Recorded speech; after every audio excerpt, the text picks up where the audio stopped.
A while back now when Prince Harry and Meghan Markle decided they were slightly imperious, well, if that was possibly more than they are now, by giving a list of things that, periodicals, media, that sort of thing that they would deem to talk to. Certainly not the tabloids, no, not the tabloids that Meghan Markle was chasing after for so many years to be in. Oh, she'd moved on now. Yes, she was all about integrity, aiming high, a place at the table. Fast way of doing that, of course, is marrying a prince, particularly one here from the United Kingdom. Nothing faster, Meghan, than getting to the top of the tree by marrying rich.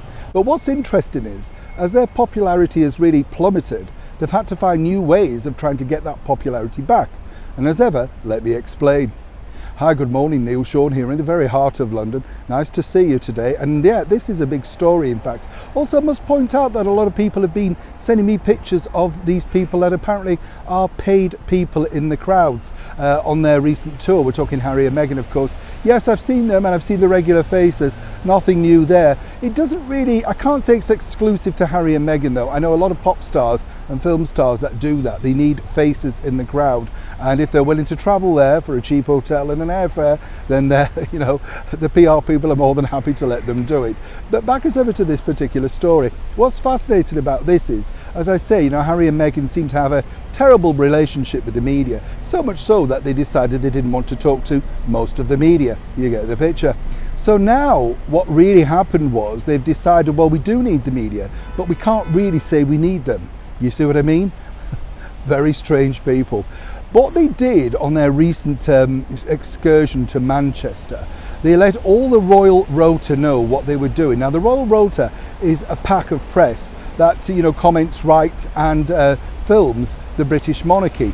There's mainly about 4 really that are truly allowed in the inner circle, particularly on big events, within Buckingham Palace, that sort of stuff. And they are the main 4 channels, simply because the monarchy believe that they can give them the most exposure. I would disagree on that because I think the digital world is faster growing and more accommodating, But, that's just my opinion.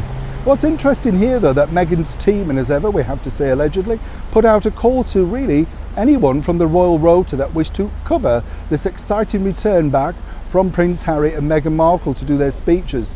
Riveting, I know. The bigger problem now, though, is that when they got their call, nobody was particularly interested because you can get all of this information from what they call feeds. And these are fed into channels where you can take the footage predominantly for free and for a little bit of money too. It just depends what channel you're working from. What's interesting here, though, is that not one national newspaper over here put Harry and Meghan on the front pages. And this has created, well, havoc behind the scenes. They thought that their return, particularly on a week where we're picking a brand new British Prime Minister, would have ensured that they were all cleared to make sure that their return was going to be the #1 topic.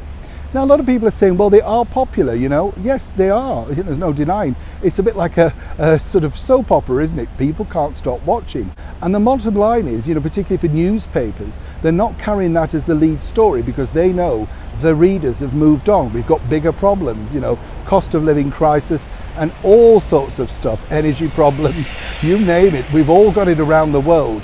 So to listen to 2 very, very well-off multimillionaires talking about how difficult their lives are, and more importantly, about themselves for over 7 minutes, really doesn't, how can I put this nicely?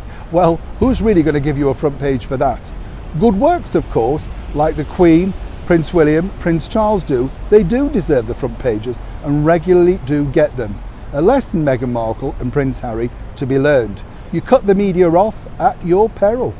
Neil Sean in the very heart of London.